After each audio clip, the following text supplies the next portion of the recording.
네, 김대훈의 뉴스토크 김대훈 기자입니다. 오늘은 64년에 제주도에서 태어나셨고요. 서울대 법대를 들어가셨고 16, 17, 18대 국회의원을 하신 뒤에 38대 제주특별자치도 지사님을 역임하셨습니다. 국민의힘 대선 후보 원희룡 후보님을 모셨습니다. 안녕하십니까? 네, 안녕하세요. 반갑습니다. 김웅 의원님이 이제 윤석열 쪽에서 검찰 쪽에서 청부 고발 수사를 이제 기자회견 했잖아요. 어떻게 보셨습니까? 본인이 직접 작성도 안 하고 뭐 했다고 하는데 그거에 대해서 어떻게 생각하십니까? 본인도 기억이 잘 안 나고 헷갈린다고 하니까 보는 사람은 더 답답하죠. 그렇죠. 진실만이 저는 최선의 대책이라고 생각합니다. 다른 의도로 이거를 조작하는 그런 일은 있어서는 안 되겠죠. 네, 알겠습니다. 그냥 바로 다음 질문으로 넘어가세요. 그리고 저 본인 얘기를 좀 하겠습니다. 이제 원희룡 후보에게는 저평가, 우량주, 저는 우룡주라고 생각하는데 우량주라는 수식어가 자주 따라붙습니다. 이거에 대해서 어떻게 생각하십니까? 보수정당의 개혁을 목표로 해서 정치에 입문을 했던 사람이고요. 정치를 한다는 것은 결국 우리 국가 운영에 대한 경험과 이제 제 그 식견을 쌓아온 거 아니겠습니까? 그런 면에서는 우량주라는 이름처럼 많이 준비되고 검증도 되고 했는데 아직 저평가죠. 국민들에게 보다 더 다가가고 국민들이 판단할 수 있게 하는 그런 것은 저의 몫이고 또 어떻게 보면 우리 국민과 하늘이 만들어주는 일이라고 생각합니다. 자, 그러면 또 대선 출마 참 어려운 결심이잖아요. 계기가 있을 것 같은데 어떤 뭐 결정적인 계기가 있습니까? 문재인 정부 들어와서 공정을 약속했는데 조국 사태가 일어나고 또 소득주도 성장이라고 하면서 서민들을 위한 경제 정책을 했다 그랬는데 국민들의 삶 자체가 저는 매우 악화되고 있다고 생각하거든요. 나라가 나가야 될 방향 또 그런 것들에 대한 정책들 이런 부분들을 보수 주자로서 국민들 앞에 선택지를 제시를 해야 되겠다. 그렇게 해서 이제 경선에 나서게 된 거죠. 당내 지지율도 중요한데 좀 소폭 지금 올라오고 있는 그런 분위기입니다. 일단은. 근데 더 소폭 갖고는 안 되잖아요. 지지율 높일 전략이 있으실 텐데. 우선 1차적으로는 4강을 진입해서 국민들이 아주 상세하게 후보들의 인간 됨됨이나 생각의 깊이나 아니면 나라를 운영할 그 비전에 대해서 국민들이 세세하게 느낄 수 있도록 그런 장이 만들어지는 게 가장 중요하다고 생각이 들고요. 원희룡이 갖고 있는 진정성 그리고 보수 정당의 혁신을 위해서 일관되게 왔으면서도 중도 확장력을 가지고 있는 원희룡의 경쟁력과 어떤 가치에 대해서 제가 계속 그걸 국민들에게 전달할 수 있어야 되겠죠. 당내 주자들과 차별되는 차별점이 뭐가 있을까요? 대한민국 역사가 왔던 산업화와 민주화 그 이후에 어떻게 미래의 기후변화나 디지털 인공지능 시대로 가야 될지에 대해서 늘 미래를 연구하고 고민하고 또 제 행정 경험을 통해서도 거기에 대해서 파고 들어왔던 사람입니다. 그렇기 때문에 다음 세대들이 잘 살 수 있는 그런 비전을 위해서 제가 갖고 있는 능력과 경험들을 쓸 수 있는 그런 준비가 되어 있습니다. 보수의 안정감과 함께 중도의 확장력을 가진 그런 후보로서 본선 경쟁력과 국정 운영에 있어서의 경쟁력 가장 강하다고 생각을 합니다. 그렇다면 지금 여권 더불어민주당 쪽에서의 좀 후보들도 있잖아요. 좀 후보님이 보시기에 어떤 후보가 좀 될 것으로 보고 있고 좀 뻔한 얘기일 수도 있긴 한데 그분의 이제 공약이나 이런 것들에 대해서 하고 싶은 얘기 있으면 어떤 게 있을까요? 저는 이재명 후보로 뭐 거의 굳어진 게 아닌가 싶고요. 문제점은 자기와 견해가 다르거나 자기 뜻과 부닥치는 부분에 대해서는 매우 좀 공격적이고 억압적인 그런 기질을 지니고 있는 것 같아서 다양한 세력들을 아울러가는 어떤 통합 정치와 거꾸로 가지 않겠는가. 두 번째로는 이제 기본소득이라든지 아니면 문재인 정부에서 여러 가지 어떤 이 공공 만능의 정책, 미래의 성장을 어떻게 보면 훔쳐와서 현재의 정치적으로 이거를 뿌려버리는 이러한 포퓰리즘 정책들을 쓸 수 있다. 그렇게 되면 우리나라의 지속적인 이 성장 능력과 다음 세대의 몫을 우리가 소모시켜버리는 결과가 나올 수 있다. 그런 점에서 매우 걱정이고 어떻게든 막아야 된다고 생각을 하죠.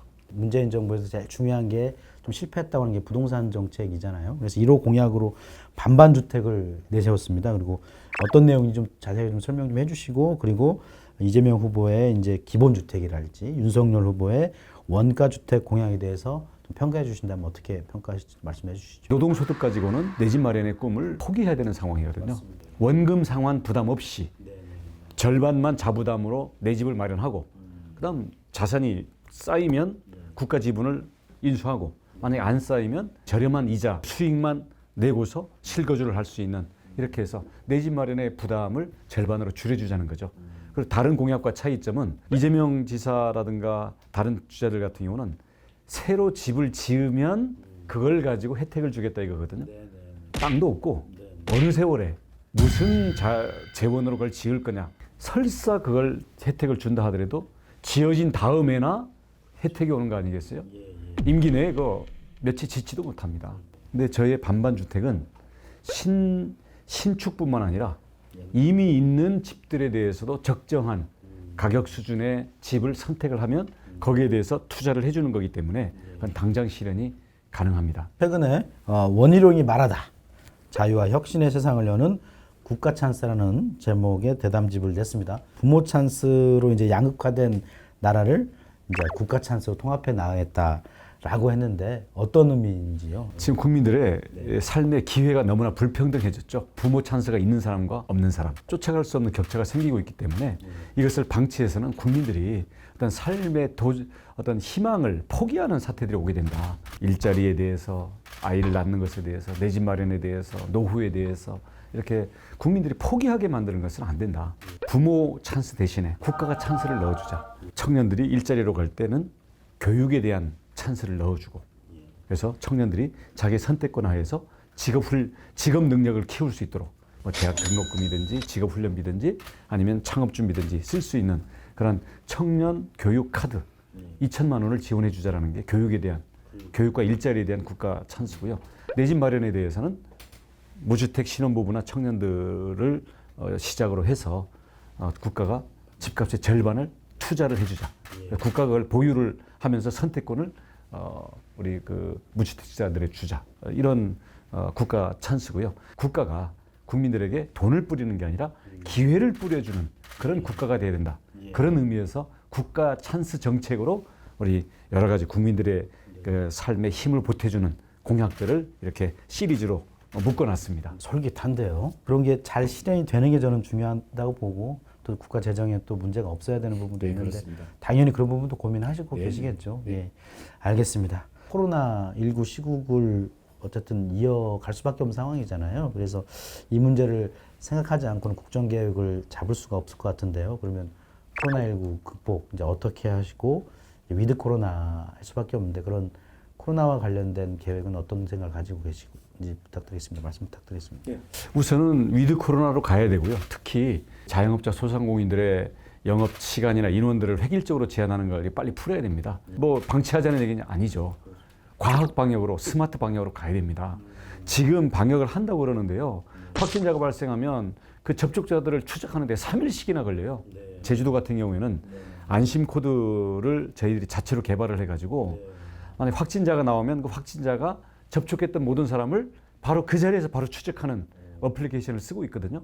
3일씩이나 벌어져 있는 확진자의 동선 추적에 대해서 시차를 줄이는 것만으로 해도 확진자 수를 줄일 수 있습니다. 이런 방역 체계를 세우는 것과 함께 이미 발생한 자영업자 소상공인들의 피해를 보상을 해줘야 됩니다. 그래서 저는 100조를 조성해가지고 50조는 손실 보상을 하고 나머지 50조는 지역 상권 활성화라든지 업종 전환이라든지 아니면 직원들에 대한 재교육 또는 기술 교육이라든지 이런 걸 위해서 자영업자들의 경쟁력을 키워줘야 된다.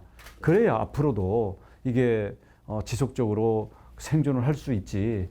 아마 이 코로나 상황에서 이미 적자를 보고 앞으로도 뾰족한 어떤 이 활성화 방안이 없는 이 자영업자들의 몰락은 앞으로 가계부채라든지 어마어마한 우리 경제에 부담으로 올 겁니다. 그래서 여기에 대해서는 비상한 대책을 써야 된다. 경기신문이니까 경기도를 위한 공약이 또 어떤 게 좀 있을까요? 서울에서 내 집 마련에 실패하고 경기도로 이제 많은 특히 젊은 인구들이 사실은 거주를 위해서 가고 있지 않습니까?